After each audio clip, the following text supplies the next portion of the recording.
अस्सलामुअलैकुम वीवर्स, हम स्टडी कर रहे हैं जनरल यूज ऑफ पार्टिसिपल्स को। तो इसमें सबसे पहले हम प्रेजेंट पार्टिसिपल को देख रहे हैं। इससे पहले इसका ए पार्ट था, अब हम इसका बी पार्ट स्टडी करेंगे। वैसे ये पूरी की पूरा वीडियो जो है ये पार्टिसिपल का पूरा टॉपिक एक वीडियो के फॉर्म में भी आपको कंप्लीट इंग्लिश कोर्स वाली प्लेलिस्ट इसके अंदर अवेलेबल होगा।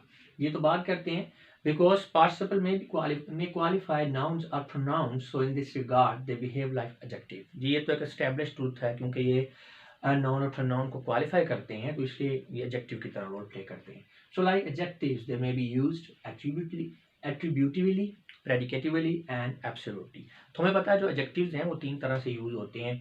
एट्रीब्यूटिव यूज भी है, उनका प्रेडिकेटिव यूज भी है और एब्सोल्यूट यूज भी है। तो बिल्कुल इसी तरह ये एडजेक्टिव्स की तरह बिहेव करते हुए ये भी एट्रीब्यूटिवली, प्रेडिकेटिवली और एब्सोल्यूटली यूज होंगे। तो अगर हम इसका एट्रीब्यूटिव यूज देखें, a rolling stone gathers no moss, the roaring lion attack the hunter. अब यहाँ पे देख सकते हैं ये जो अंडरलाइन किया हुआ है ये आपके पार्टिसिपल्स हैं और ये एट्रीब्यूट यानी कोई खास सिफ्त जो है वो मंसूब कर रहे हैं स्टोन के साथ और लाइन के साथ, तो लिहाजा ये इसका एट्रीब्यूटिव यूज है। अगर किसी स्टूडेंट को एट्रीब्यूटिव यूज, प्रेडिकेटिव यूज और एब्सोल्यूट यूज के बारे में नहीं पता तो वो रेलेवेंट वीडियो देखे, उसका लिंक नीचे डिस्क्रिप्शन में दे दिया गया है। इस वीडियो के अंदर हम इस टॉपिक की डिटेल में नहीं जाएंगे, जस्ट आपको यहाँ पे बता रहे हैं कि जो आपका प्रेजेंट पार्टिसिपल है ये एट्रीब्यूटिव यूज भी है, इसका प्रेडिकेटिव यूज भी है और एब्सोल्यूटिव यूज भी है। They kept us waiting. अब ये प्रेडिकेट के अंदर आपका आ गया जी पार्टिसिपल। तो प्रेडिकेट वैसे होता है सब्जेक्ट के अलावा सेंटेंस का जितना भी हिस्सा होता है उसको हम प्रेडिकेट कहते हैं। तो अब ये प्रेडिकेट में आ गया। अब वेटिंग देखें जरा, बेसिकली अस को ये कर रहा है। अब इस वेटिंग से पहले का दे केप्ट अस। अब यहाँ पे अस क्या है? ऑब्जेक्ट है। वेटिंग इस ऑब्जेक्ट को क्वालिफाई कर रहा है और ये प्रेडिकेटिवली जो है ये यूज हुआ है। इसी तरह she left the baby weeping. Weeping participle है, ये बेबी को मॉडिफाई कर रहा है कि बेबी वीप रो रहा है, तो लिहाजा ये प्रेडिकेटिव में यूज हुआ है और ये ऑब्जेक्ट को मॉडिफाई कर रहा है। नेक्स्ट में जो टैटर्ड है ये सब्जेक्ट को मॉडिफाई कर रहा है क्योंकि ड्रेस जो है ये फटा पुराना है। और यहाँ पे जो वरीड है ये मॉडिफाइंग द सब्जेक्ट, ये सब्जेक्ट को मॉडिफाई कर रहा है क्योंकि जो परेशान है वो लड़की है, तो लड़की इस सेंटेंस में सब्जेक्ट है। अब हम आते हैं एब्सोल्यूट यूज की तरफ। A participle may also be used absolutely with a noun or pronoun gone before it। तो जो आपका ये जो है पार्टिसिपल ये एब्सोल्यूट यूज भी है, उसमें ये होता है कि इससे पहले कोई नाउन या प्रोनाउन आएगा तो उसके साथ मिल के ये एब्सोल्यूट जो है यूज अपना रिप्रेजेंट करेगा। जैसे God willing, we will certainly succeed. अब विलिंग इसमें पार्टिसिपल है, इससे पहले नाउन गॉड आ रहा है और ये एब्सोल्युटली यूज हो रहा है। एब्सोल्यूट का मतलब है कि इसे मजीद एक्सप्लेनेशन की जरूरत नहीं है, मुकम्मल हो जाता है इसका मीनिंग। गॉड विलिंग, अल्लाह ने चाहा, वी विल सर्टनली सक्सीड, हम जरूर कामयाब हो जाएंगे। The office being set, we started the job. अब ऑफिस बीइंग सेट, अब बीइंग सेट यहाँ पे क्या है? पार्टिसिपल है और इससे पहले नाउन आ गया the office being set, we started the job. Next है the road being smooth, they increase the speed. The sea being torment, we didn't go for sail.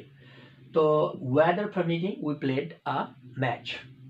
In all such sentences, the participle with the noun, a pronoun, preceding forms, and independent phrase। जी ये जो आपका participle है, जैसे कि God willing हमने पढ़ा, तो उससे पहले एक नाउन होगा या प्रोनाउन होगा, तो ये पार्टिसिपल और जो नाउन या प्रोनाउन है जो इससे पहले आ रहा है ये मिलके एक इंडिपेंडेंट आज़ाद फ्रेज बनाते हैं। आज़ाद से मुराद ये है कि ये एब्सोल्यूट है, इसे मजीद एक्सप्लेनेशन की जरूरत नहीं। गॉड विलिंग दूसरे के साथ जो है ना, मतलब दूसरा कोई उसका हिस्सा जो सेंटेंस का है वो इसको एक्सप्लेन नहीं कर रहा, ठीक है ना, ये अपने मीनिंग में कंप्लीट है। इसी तरह ऑफिस बीइंग सेट, ऑफिस जो है वो सेट हो गया था जब, तो ये भी एक कंप्लीट है। तो ये इंडिपेंडेंट फ्रेज हम इसे इसलिए कहेंगे कि ये डिपेंड नहीं कर रहा सेंटेंस के दूसरे हिस्से पर अपने मैसेज को कंप्लीट कन्वे करने के लिए।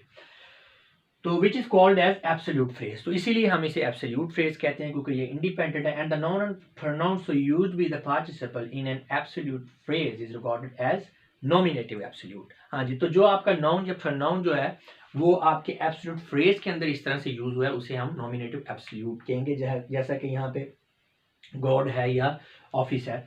इसी तरह नेक्स्ट है however such an absolute phrase can easily be changed into a subordinate clause। जी ये जो आपका absolute phrase है, इसी absolute phrase को हम subordinate clause के अंदर कन्वर्ट कर सकते हैं। अब अगर आपको phrase and clauses का नहीं पता तो ये मुश्किल हो जाएगा समझने को, इसलिए आप रेलेवेंट वीडियो देख लें, लिंक नीचे डिस्क्रिप्शन में दे दिया क्योंकि उसकी डिटेल में मैं नहीं जा सकता।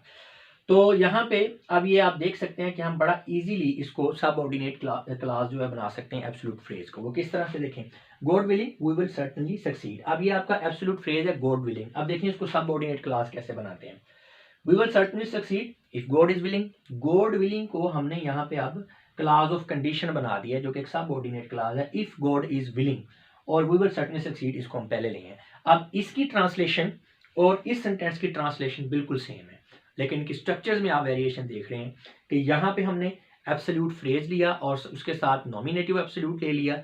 यहाँ पे हमने क्या किया, सबऑर्डिनेट क्लास है जो कि क्लॉज ऑफ कंडीशन है उसे बना दिया। इसी तरह अगर दूसरे सेंटेंस को लें, the office being set we started the job. The office being set ये क्या है, ये आपके पास एब्सोल्यूट फ्रेज है।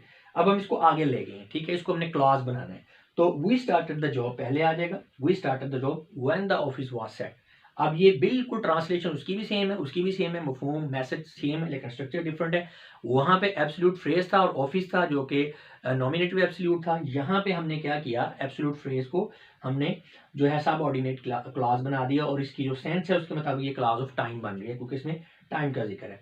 और वो पहले वाली में शर्त थी कि अगर अल्लाह राजी होगा तो वो क्लास ऑफ कंडीशन थी। इसी तरह अगर हम इसको देखें, the road being smooth they increase the speed.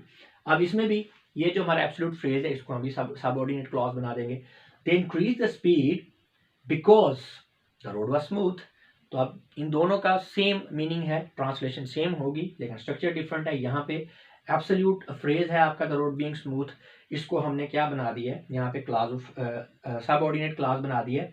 तो ये आपका जो है स्ट्रक्चर यहाँ पे चेंज हो गया है। और ये जो क्लास है आपकी, ये क्लास ऑफ रीजन है क्योंकि ये बता रही है कि जो स्पीड बढ़ाई गई है उसकी वजह क्या थी। दे इंक्रीज द स्पीड, यहाँ पे बात कंप्लीट हो रही है कि उन्होंने स्पीड बढ़ा दी। बढ़ाई क्यों, because the road was smooth. अब ये उसके रीजन बता रहे हैं, ठीक है, तो लिहाजा ये क्लास ऑफ रीजन है।